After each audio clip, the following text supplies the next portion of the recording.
hakkame siis liikuma Hatshepsuti templi poole ja jälle viib see tahv meid sinna lähemale. Kui kuskil peab juba 100 meetrit kõndima, siis tuleb ikka auto veab sind lähemale. Ilm on üle 30 kraadi, et päike ikka juba paitab meid päris soojalt ja teravalt. Aga naudime. Jah. Praegu on siis infoks ka Egiptuses Ramadan. Kestab siis 15. märtsist 20. aprillini ja üldiselt Ramadan. Yeah, weather is very hot and kõik, kes tähistavad ja peavad seda oluliseks, ei tohi süüa tõusust päikese loojanguni, hoiduma igasugustest naudingutest ja pimedas siis võib süüa, kui päike loojub. Ja see on liikuv püha, kuu aega kestab. Olemegi siis Hatshepsuti templi poole liikumas, see jääb täpselt meile selja taha.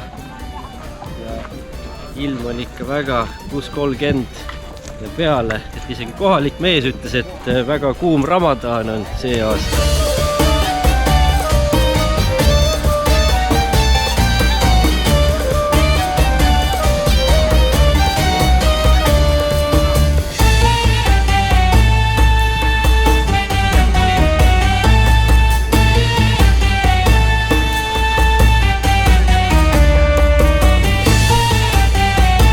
Hatshepsuti tempel on siis taastatud päris suurel määral maavärinatest, et seda me näeme, see on tegelikult taastatud tulemus.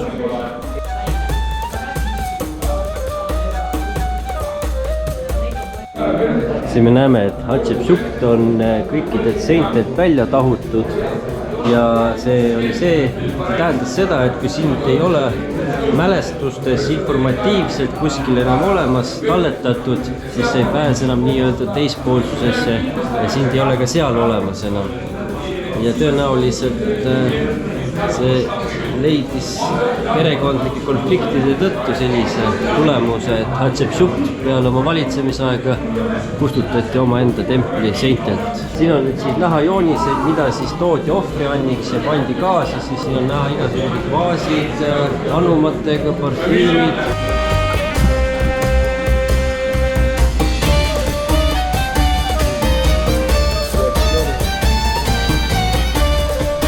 Nüüd oleme siis Hatshepsuti templis sisehoovis. Siia vist varasemalt ei olegi lastud, aga nüüd tundub, et on ka korraldatud ligipääs.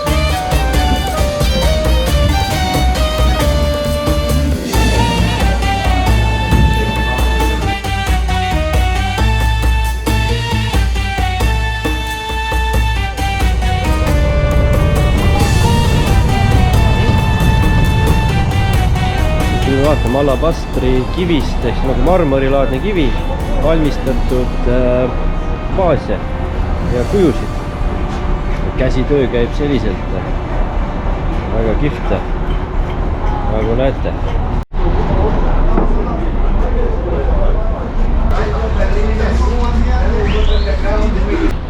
Lähme siis vaatame siis meistrite kotta, mis nad siis meile kõike tutvustavad. Paistab, et riiulid on rikkalikud ja kirjud. Ja.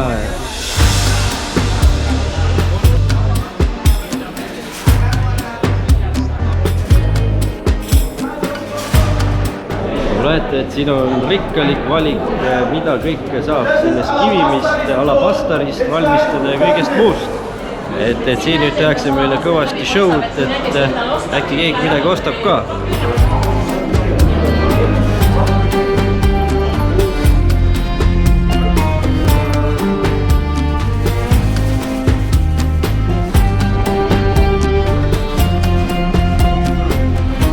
Memnoni kolosside juurde oleme nüüd jõudnud. Et siin on siis Ramsese suur tempel olnud, vanasti see maavärinast vigastada saanud, täiesti maatasa ja nüüd siis vaikselt hakatakse seda taastama kuidagi viisi, et kuulsime seda infot. Nüüd praegu siis siin näeme ainult seda kõige uhkemat, mis alles jääb. Ikka nagu näete, müügid käivad, kõik proovivad elu eest tulu teenida, et ega ei saanudki bussist kohe niimoodi puhtalt välja astuda, kui ümberringi oli juba siis inimesed pakkumas igasugu huvitavaid esemeid, et tule aga kauplema ja siis saada.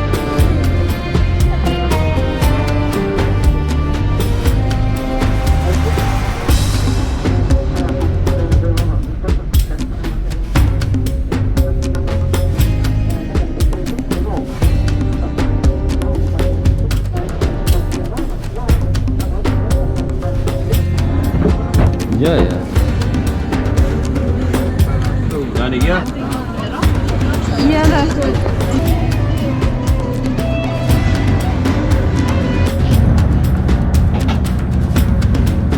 Nii, nüüd me läheneme Luxori templile.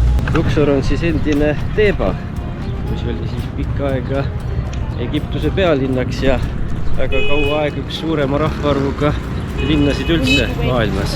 Ja muistes maailmas.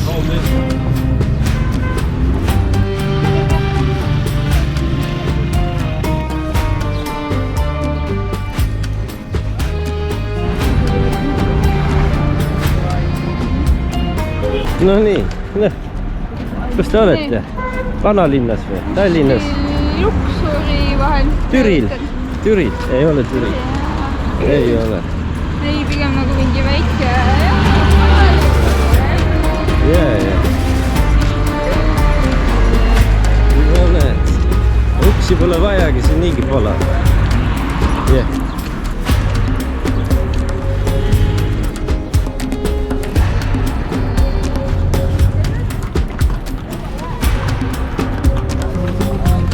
Nii, Ramses teisele pühendatud tempel ja väga hästi säilinud siin Niiluse kaldal.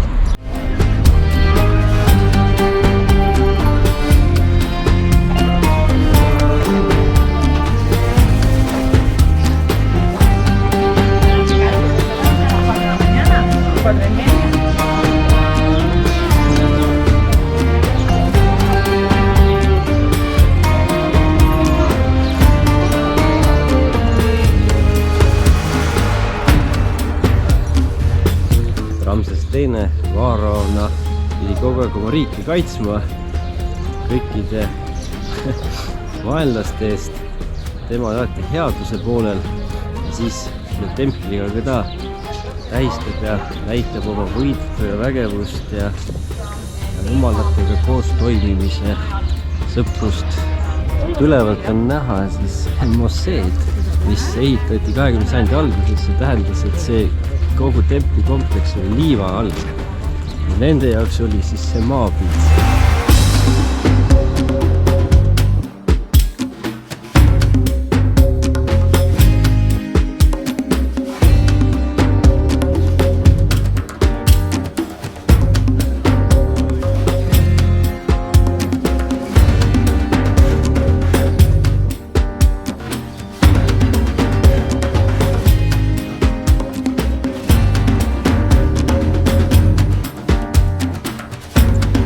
Otsime neid varjulisi kohti siin sammast äärtest ja... Jah, see maja lükos, kus mida siin on maja. Täpselt. Siin võibki aja maha võtta ja kujutleda ja mõtiskleda selle üle, et kuidas see kõik ehitati, kui ei olnud tänapäevaseid töövahendeid, võimalusi, tehnoloogiaid, aga ometigi ehitati sellised suured templid valmis. Ja kaugemalt paistab siis see 2 kilomeetri pikkune Sfinkside allee, mis pidigi siis Luxori templit ühendama Karnaki templiga. Nüüd mingil mahus on seda siin veel tänasel päeval alles. Siin on siis näha Karnaki tempel tema algses hiilguses, mis on omaette suur ime.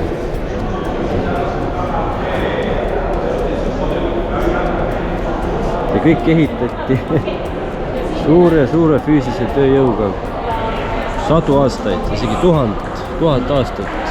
Ja seda haldas siis väga suur töötajaskond. Üldse tol ajal võis olla Teeba elanike arv umbes 80 000 ja nad kõik olid rohkem või vähemal määral selle templikompleksiga seotud. Et tempel haldas põllumehi ja kõike muud. ja templialale ligipääs on ikkagi piletitega, skanneerimine.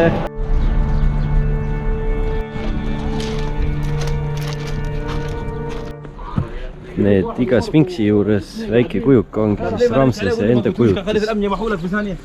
Ja jäär oligi siis nii-öelda Amon-Ra ehk peajumala loomne võrdluskujutis. Luxori templi poole peal on neid rohkem ja seal oli siis need inimpeaga. Kõik templikompleksid on omavahel ühendatud, see on nagu orkester, organism ja igal organil oma ülesanne. Kujutage ette, see kõik ehitatigi sellise kõrbe kuumuse käes ja puhtalt käsitöö, raske füüsiline töö. Aga nagu me teame, et siis egiptlasest ehitusmehele oli ette määratud umbes liiter õlut päevas, eks see siis aitas need templid ka püsti saada lõpuks. Nüüd on muidugi siin islamism 90% ja 10% on kristlus ehk tegelikult alkohol on nüüd suuresti siin keelatud ja või ei joodagi teda. Turistid joovad. Kui kaugemal on siis näha selline muda tellistest küngas veel müüri toel. Sellega tegelikult see oli nii-öelda vana aja telling. Sellega siis selle najal, selliste mudatelliste najal, astmike najal veeti siis suuremad kivid ülespoole. Pandi paika ja pärast siis see mudatellistest telling lammutati lihtsalt ära.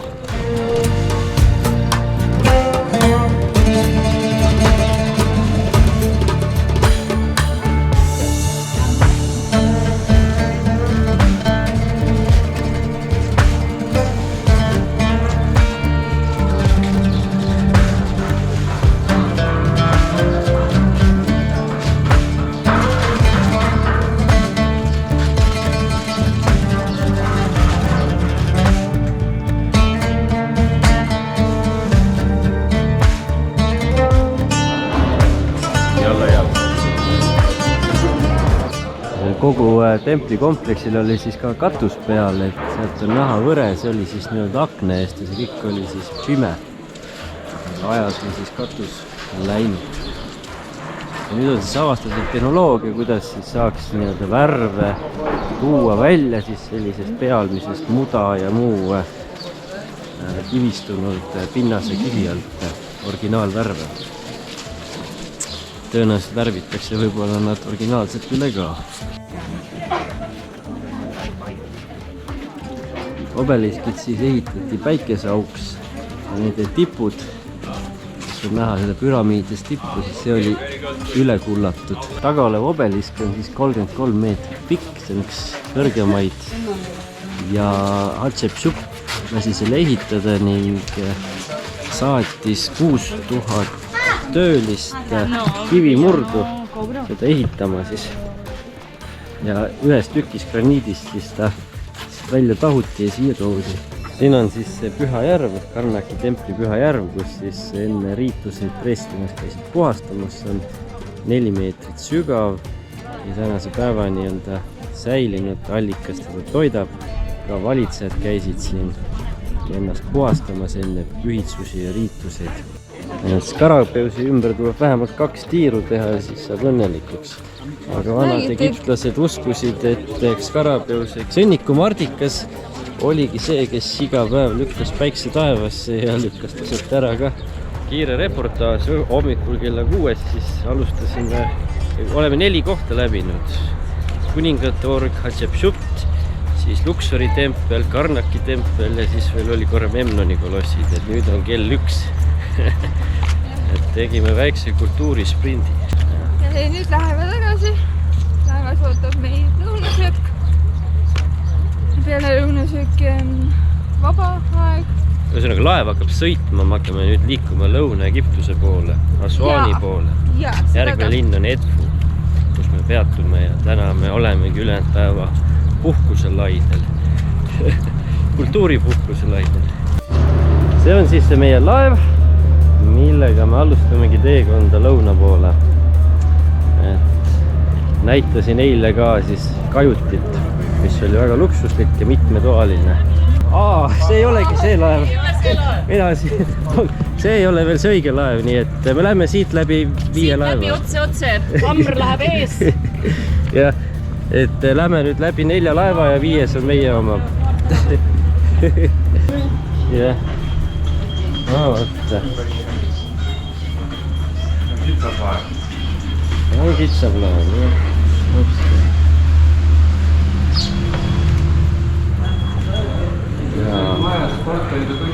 Jaa, see nüüd on peale teistmoodi laev.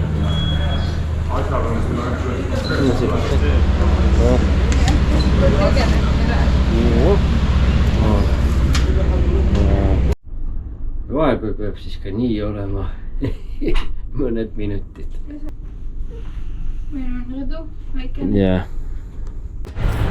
No vot, künnikene sai natuke pikutatud, et tulin nüüd ilusat panoraami nautima, mis ei lõppe nii peaselt. ja seda on väga huvitav vaadata, see uueneb ja uueneb ja uueneb.